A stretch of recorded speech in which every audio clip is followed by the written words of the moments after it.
আমাতুল্লাহ, মা আমাতুল্লাহ, তোমাদের জন্য গরুর গোশ নিয়ে এসেছি মা। কোথায় তোমরা? রহিম সাহেবের ডাক শুনে আমাতুল্লাহর মা ঘর থেকে বেরিয়ে আসলো। আমরা আপনাদের জন্য গরুর গোশ নিয়ে এসেছি। আমরা সেদিন আপনাদের বাড়ির পাশ দিয়ে যখন যাচ্ছিলাম তখন শুনছিলাম আমাতুল্লাহ খুব গরুর গোশ খেতে চাইছিল। আমরা তার জন্য গরুর গোশ নিয়ে এসেছি। কোথায় সে? তাকে তো দেখছি না। আমার আমাতুল্লাহ আর বেঁচে নেই বাবা। সে ঈদের আগের দিন রাতেই মারা গিয়েছে। তোমাদের কোরবানির গোশ আর আমার আমাতুল্লাহ খেতে পারলো না।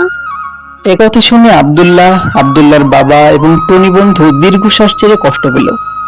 তারা আমাতুল্লাহর জন্য দোয়া করলো, আল্লাহ যেন আমাতুল্লাহকে জান্নাতে মেহমান করে নেন।